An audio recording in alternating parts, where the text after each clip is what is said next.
O caso de Anneliese Michel realmente provoca reflexões profundas e é uma história que carrega um peso emocional e filosófico imenso.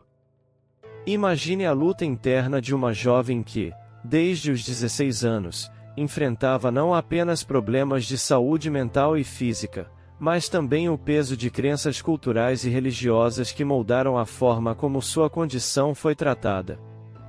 Essa luta durou até sua trágica morte aos 23 anos. O relato é aterrador, e Anneliese acreditava ser atormentada por forças malignas, uma convicção que não apenas moldou sua percepção da realidade, mas também a de sua família e daqueles que tentaram ajudá-la.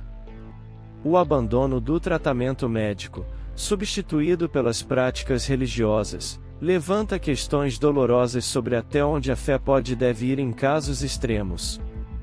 O impacto físico e mental sobre Anneliese, agravado pela desnutrição, resultou em uma tragédia que continua sendo debatida até hoje. A história se tornou uma espécie de parábola moderna sobre o choque entre ciência e religião, saúde mental e crenças espirituais.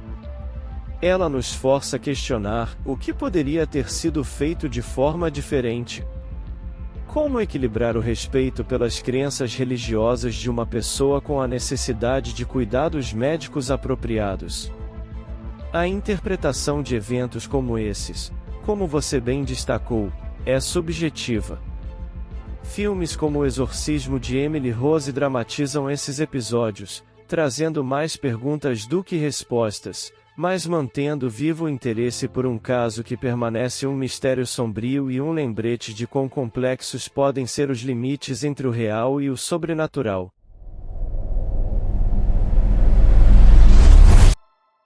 Biografia. Anneliese Michel nasceu em Leibufing, no estado federal alemão da Baviera, mas foi criada com as suas 3 irmãs no pequeno município de Klingenberg-Main. Seus pais, Anna e Joseph Michel, muito religiosos, lhe deram uma educação profundamente católica. O pai de Anneliese mantinha a família trabalhando em uma serraria. Quando tinha 16 anos, Anneliese sofreu uma grave convulsão e foi diagnosticada com epilepsia. Logo, ela também começou a ter alucinações enquanto rezava. Em 1973, ela sofria de depressão, considerando o suicídio, e começou a ouvir vozes que diziam que ela estava condenada e que iria apodrecer no inferno. O seu comportamento tornou-se cada vez mais excêntrico.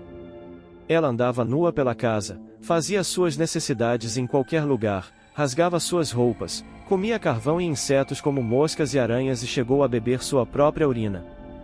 Tratamento psiquiátrico. Depois de ser admitida em um hospital psiquiátrico, a saúde de Anneliese não melhorou. Além disso, sua depressão começou a se aprofundar.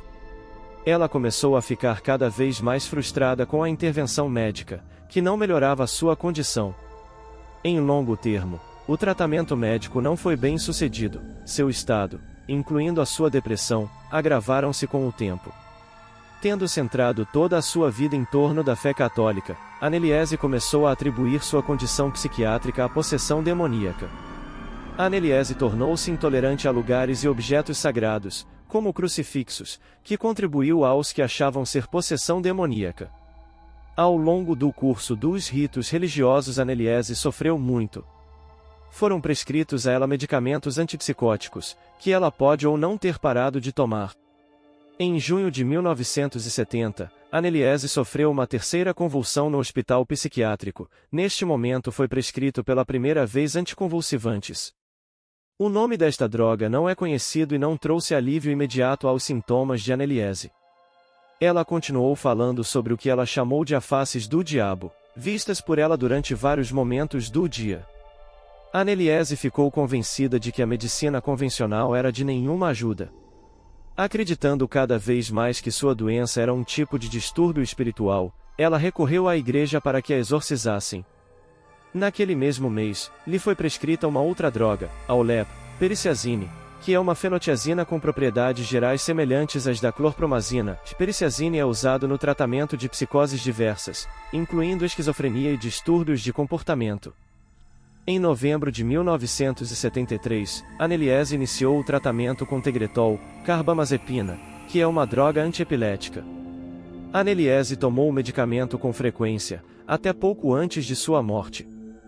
Uma vez convencidos de sua possessão, Anneliese, seus pais e os exorcistas pararam de procurar tratamento médico e colocaram seu destino nas mãos apenas dos ritos de exorcismo. Exorcismo e morte. Bispo Joseph Stango, em maio de 1959, que aprovou o exorcismo ordenando total sigilo. Anneliese fez uma peregrinação a San Damiano com um bom amigo da família, Teyain, que regularmente organizava peregrinações para lugares santos a não reconhecidos oficialmente pela Igreja Católica. Como Anneliese era incapaz de passar por um crucifixo e se recusava a beber a água de uma nascente sagrada, seu acompanhante concluiu que ela estava sofrendo de possessão demoníaca. Tanto Anneliese quanto sua família se convenceram de que ela estava realmente possuída e consultaram vários sacerdotes, pedindo um exorcismo. Os sacerdotes se recusaram, recomendaram a continuação do tratamento médico e informaram a família que para a realização de exorcismo era necessária a permissão de um bispo. Eventualmente, em uma cidade próxima, se depararam com o vigário Ernestelt, que, depois de ver Anneliese, declarou que ela não aparecia uma epilética e que ele não havia tendo convulsões. Ele acreditava que a menina estava sofrendo uma possessão demoníaca. Alt pediu ao bispo para permitir um exorcismo.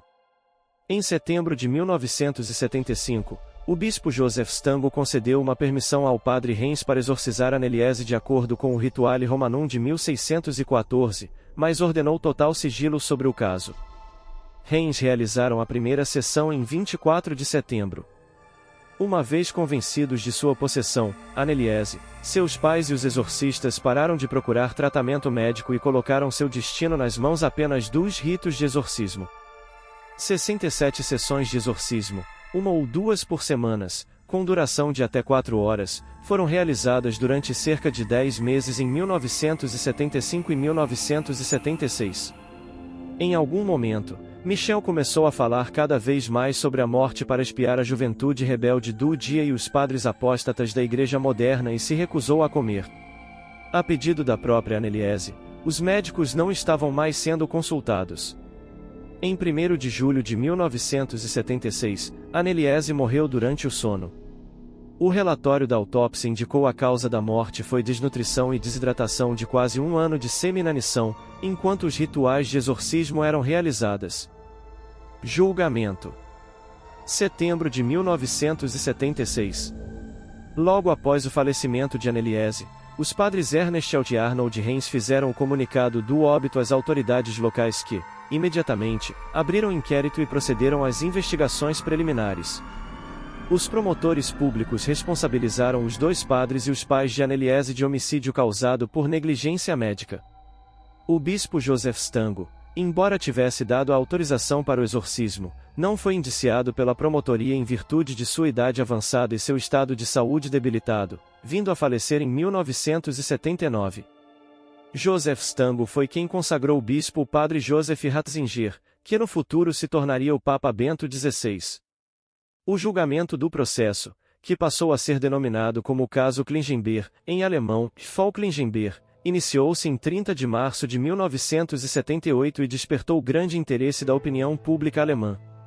Perante o tribunal, os médicos afirmaram que a jovem não estava possuída, muito embora o Dr. Richard Roth, ao qual foi solicitado auxílio médico pelo padre Ernestelt, teria feito a afirmação à época que não havia medicação eficaz contra a ação de forças demoníacas. Os médicos psiquiatras, que prestaram depoimento, afirmaram que os padres tinham incorrido inadvertidamente em a indução doutrinária em razão dos ritos, o que havia reforçado o estado psicótico da jovem, e que, se ela tivesse sido encaminhada ao hospital e forçada a se alimentar, o seu falecimento não teria ocorrido. A defesa judicial dos padres foi feita por advogados contratados pela Igreja. A defesa dos pais de Anneliese argumentou que o exorcismo tinha sido ato lícito e que a Constituição alemã protege os seus cidadãos no exercício irrestrito de suas crenças religiosas.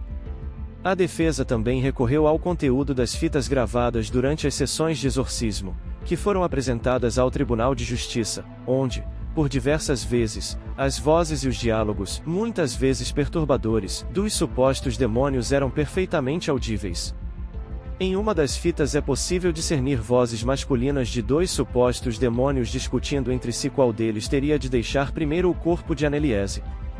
Ambos os padres demonstraram profunda convicção de que ela estava verdadeiramente possessa e que teria sido finalmente libertada pelo exorcismo, um pouco antes da sua morte. Ao fim do processo, os pais de Anneliese e os dois padres foram considerados culpados de negligência médica e foi determinada uma sentença de 6 meses com liberdade condicional sob fiança. Exumação. A lápide de Anneliese. Seu túmulo se tornou um lugar de peregrinação. Antes do início do processo, os pais de Anneliese solicitaram às autoridades locais uma permissão para exumar os restos mortais de sua filha. Eles fizeram esta solicitação em virtude de terem recebido uma mensagem de uma freira carmelita do distrito de Augau, no sudoeste da Baviera. A freira relatou aos pais da jovem que teria tido uma visão na qual o corpo de Anneliese ainda estaria intacto ou incorrupto e que esta seria a prova definitiva do caráter sobrenatural dos fatos ocorridos. O motivo oficial que foi dado às autoridades foi o de que Anneliese tinha sido sepultada às pressas em um sarcófago precário. Os relatórios oficiais, entretanto, divulgaram a informação que o corpo já estava em avançado estado de decomposição. As fotos que foram tiradas durante a exumação jamais foram divulgadas. Várias pessoas chegaram a especular que os exumadores moveram o corpo de Anneliese do antigo sarcófago para o novo, feito de carvalho, segurando-o pelas mãos e pernas, o que seria um indício de que o corpo não estaria na realidade muito decomposto. Os pais e os padres exorcistas foram desencorajados a ver os restos mortais de Anneliese. O padre Arnold Reins mais tarde afirmou que teria sido inclusive advertido a não entrar no mortuário. Em entrevista ao AD Telegraph, em 2005, Ana Michel garantiu que sentia muita falta da filha, mas não se arrependia das decisões tomadas, que eu sei que fiz a coisa certa, porque eu vi o sinal de Cristo em suas mãos. Ela estava tendo feridas e isso foi um sinal de Deus para exorcizarmos seus demônios. Ela morreu para salvar outras almas perdidas, para expiar seus pecados. Anneliese era uma menina bondosa, amorosa, doce e obediente, mas, quando ela estava possuída, não era algo natural, algo que você pode explicar. Se você gostou do vídeo, não se esqueça de se inscrever no canal, deixar seu comentário e ativar o sininho para receber notificações de novos conteúdos. Estamos começando aqui no YouTube e, com sua ajuda, podemos crescer ainda mais. Se puder, apoie nosso canal para continuarmos trazendo conteúdos como este. Obrigado por assistir e até a próxima!